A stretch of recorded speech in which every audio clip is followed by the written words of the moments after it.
마태복음 4장입니다. 12절부터 25절 말씀입니다. 마태복음 4장 12절부터 25절 말씀을 제가 오늘 새 번역 성경으로 읽어드릴 때 오늘도 하나님 우리에게 주실 말씀, 살아계신 주님의 말씀을 듣는 은혜가 있게 하여 주시옵소서. 고백하며 나아가겠습니다. 예수께서 요한이 잡혔다고 하는 말을 들으시고 갈릴리로 돌아가셨다. 그리고 그는 나사렛을 떠나 스불론과 납달리 지역 바닷가에 있는 가버나움으로 가서 서셨다. 이것은 예언자 이사야를 시켜서 하신 말씀을 이루시려는 것이었다. 스불론과 납달리 땅, 요단강 건너편 바다로 가는 길목, 이방 사람들의 갈릴리, 어둠에 앉아있는 백성이 큰 빛을 보았고 그늘진 죽음의 땅에 앉은 사람들에게 빛이 비치었다. 그때부터 예수께서는 회개하여라, 하늘나라가 가까이 왔다 하여 선포하기 시작하였다. 예수께서 갈릴리 바닷가를 걸어가시다가 두 형제 베드로라는 시몬과 그와 형제가 아닌 안드레가 그물을 던지고 있는 것을 보셨다. 그들은 어부였다. 예수께서 그들에게 말씀하셨다. 나를 따라오너라. 나는 너희를 사람 낚는 어부로 삼겠다. 그들은 곧 그물을 버리고 예수를 따라갔다. 거기에서 조금 더 가시다가 예수께서 다른 두 형제, 곧 세베대의 아들 야고보와 그의 동생 요한을 보셨다. 그들은 아버지 세베대와 함께 배에서 그물을 깃고 있었다. 예수께서 그들을 부르셨다. 그들은 곧 배와 자기들의 아버지를 놓아두고 예수를 따라갔다. 예수께서 온 갈릴리로 두루 다니시면서 그들이 회당에서 가르치며 하늘나라의 복음을 선포하며 백성 가운데서 모든 질병과 아픔을 고쳐주셨다. 예수의 소문이 온 시리아에 퍼졌다. 그리하여 사람들이 갖가지 질병과 고통으로 앓는 모든 환자들과 귀신 들린 사람들과 간질병 환자들과 중풍병 환자들을 예수께로 데리고 왔다. 예수께서는 그들을 고쳐주셨다. 그리하여 갈릴리와 데가볼리와 예루살렘과 유대와 오대강 요단강 건너편으로부터 많은 무리가 예수를 따라왔다. 음?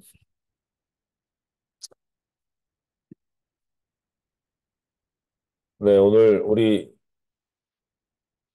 이 마태복음 4장 말씀을 통해서 오늘도 하나님께서 우리에게 분명히 하시고자 하시는 말씀을 듣는 은혜가 있기를 원하는데 4장 12절이 이렇게 시작됩니다. 예수님이 요한이 잡혔다는 소식을 듣고 갈릴리로 물러가셨다. 라고 말합니다. 우리가 사람의 일로 볼 때는 지금 요한은 왜 사로잡혔는가? 요한은 이 시기 때 왕이었던 헤롯이 자기의 동생의 아내를 취합니다.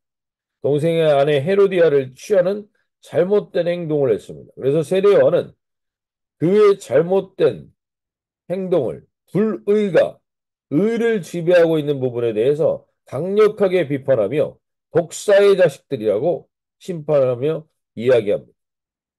이 비판에 결국 견디다 못하여 헤롯은 세례 요한을 잡게 되는데 사로잡게 되는 뭐 여러 가지 여정을 다른 복음서에서는 그 안에 그 부인이었던 헤로디아가 세례 요한을 싫어하여서 그 딸을 시켜서 헤롯의 이 세례 요한의 머리를 요구해서 잡히게 됩니다.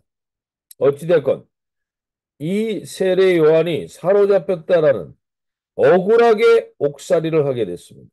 이 억울한 옥살이를 보면서 예수님이 그 억울한 옥살이에서 그를 꺼내주시는 게 아니라 예수님이 요한이 잡혔다음을 들으시고 갈릴리로 물러가셨다라고 얘기합니다.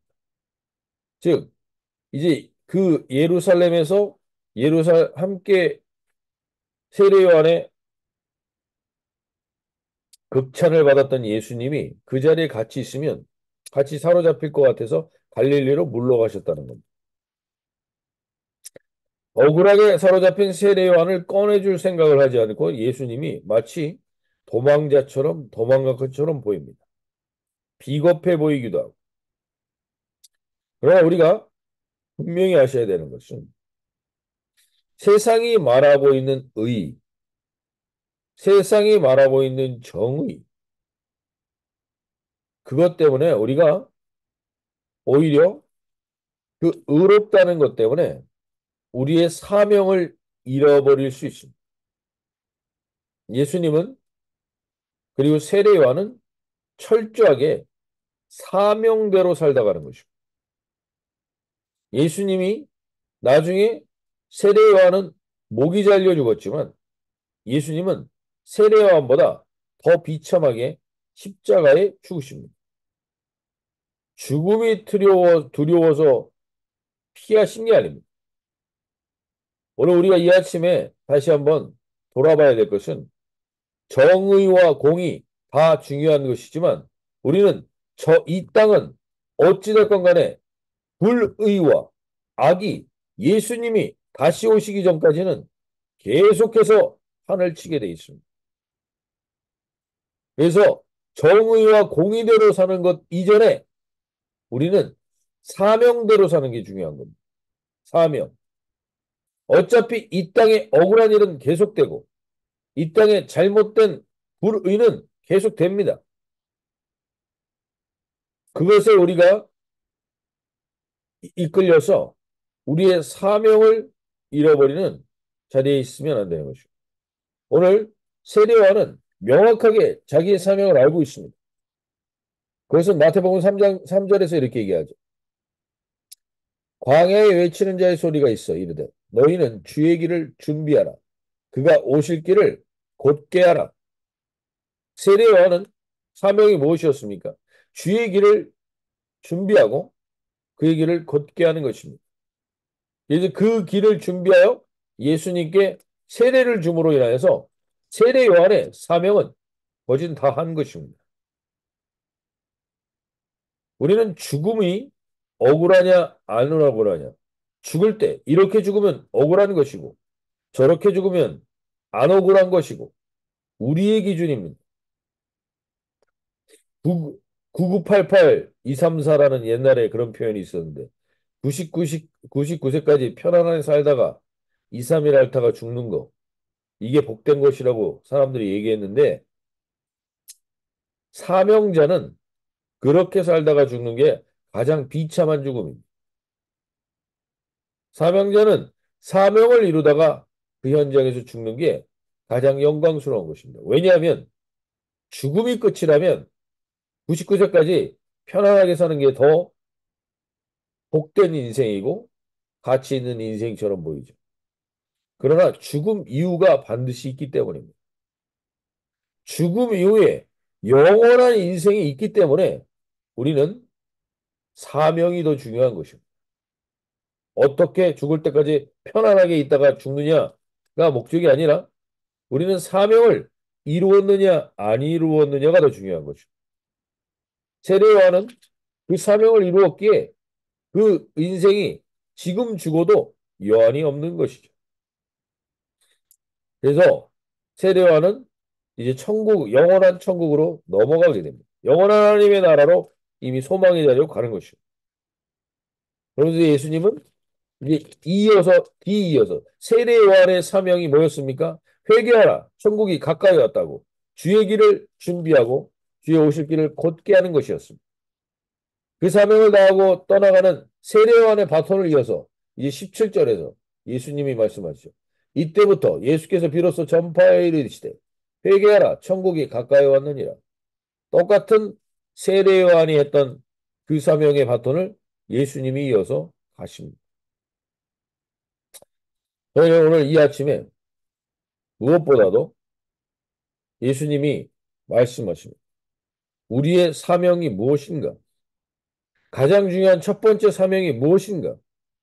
그것은 오늘 예수님이 이렇게 얘기합니다. 15절 말씀. 스불론 땅과 납달리 땅과 요단강 저편 해변길과 이방의 갈릴리요. 갈릴리 지역으로 지금 예수님이 오시면서 이방의 갈릴리라고 한 건 이 갈릴리 지역은 이방 민족이 하도 침략이 많아서 땅이 황폐할 대로 황폐해진 땅이었습니다. 사람들이 가난해질 대로 가난해진 상태입니다. 그때 16절 흑암에 앉은 백성이 큰 빛을 보았고 사망의 땅과 그늘에 앉은 자들에게 빛이 비추었다. 즉 흑암과 사망의 그늘이 더 이상 건드릴 수 없는 빛이신 예수님은 담대히 세례 요한에게 죽으라고 말하는 겁니다. 사명을 다했습니다. 예수님도 그 사명을 다하면 죽습니다. 왜? 흑암과 사망의 그늘이 건드릴 수 없는 빛이시기 때문에. 오늘 우리가 이 아침에 우리가 붙들고 있는 이 예수 그리스도의 가치를 다시 한번 알게 하여 주셔서 우리는 흑암과 사망의 그늘이 우리를 덮을 수 없는 자들입니다. 우리는 빛을 전하는 자들입니다. 이것이 우리에게 사명의 첫 번째입니다. 오늘 저와 여러분이 삶의 현장이 어디든지 오늘도 우리가 가는 일터나 우리가 만나는 사람들이나 흑암에 앉은 백성이 있고 사망의 땅과 그늘에 앉은 자들이 있습니다.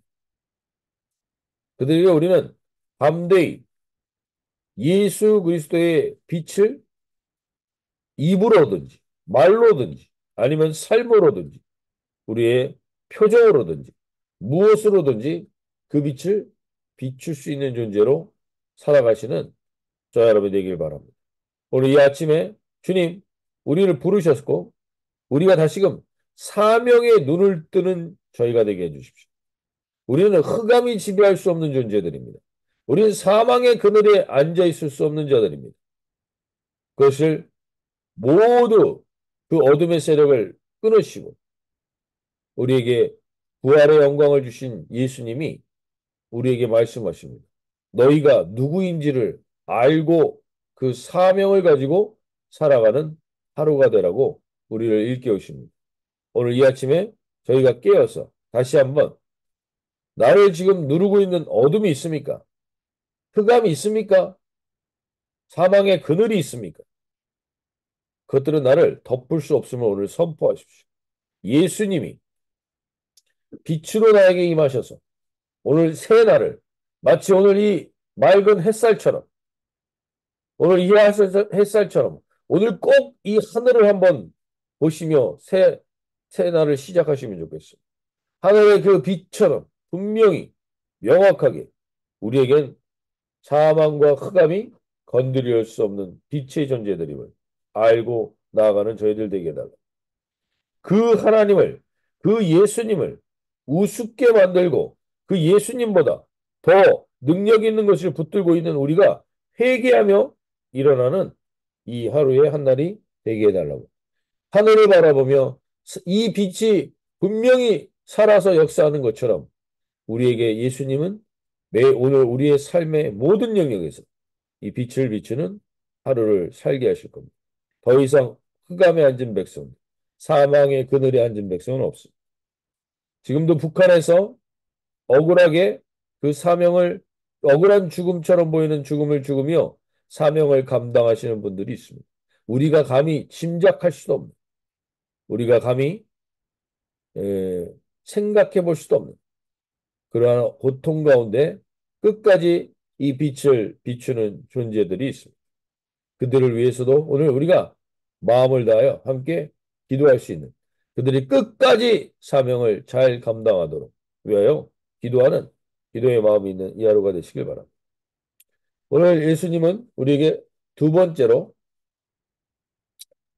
사명을 이야기해 줍니다. 그것은 18절에 갈릴리 해변을 다니시다가 두 형제 곧 베드로라는 시몬과 그의 형제 안드레가 바다에 그물을 던지는 것을 보시니 그들은 어부라. 19절 말씀하시되 나를 따라오너라. 내가 너희를 사람을 낚는 어부가 되게 하리라. 두 번째는요. 우리가 주님께서 우리에게 분명하게 이야기하십니다. 너의 인생에 이 어부들이 지금 이제 계속해서 나오는데 21절에 보시면 거기서 더 가시다가 다른 두 형제 곧 세베대 아들 야고보와 그의 형제 요한이 그의 아버지 세베대와 함께 배에서 그물을 깁는 것을 보시니 부르고 그들이 곧 배와 그 아버지를 버려두고 예수를 따르니. 오늘 우리 인생 가운데 가장 중요한 것들은 우리의 삶의 현장에서 우리가 직업을 갖고 돈을 벌고 삶을 살아가는 것, 가정을 꾸리는 것들 다 중요한 것들입니다. 그것들이 필요한 것들입니다. 근데 그 필요한 것들을 무엇을 위해서 그것이 필요한 것인지를 명확히 알아야 합니다. 우리는 가정이 중요하고 우리가 살아가는 직장이 중요합니다. 그런 것들이 다 중요합니다. 그러나 그것들이 무엇을 위해서 우리에게 주어진 것인지를 잃어버리지 말라는 것이죠. 우리의 사명의 우선순위 첫 번째는 우리는 사람을 낚는 어부가 되는 거예요. 이 땅에서 돈을 많이 벌고 이 어부들이 배에 만선을 해도 그 만선의 기쁨은 잠깐일 뿐입니다. 이후에 그들은 또 다른 공허와 허무가 옵니다. 우리 인생 가운데 하나님, 예수님이, 예수님이 우리에게 맡겨준 사람을 하나님 온전히 주님께 이끄는 사람을 낚는 어부가 되는 사람을 사람답게 복음 앞에 예수님 앞에 서게 하는 것. 그리고 그 사람과 하나님 나라를 가는 그날까지 아니 하나님 나라를 간 그 이후에도 영원히 동행하겠죠. 그 영원한 동행을 함께 할 사람들 낚는 것. 이것만큼 가치 있고 의미 있는 일은 없다는 것이죠. 오늘 이 아침에 저와 여러분이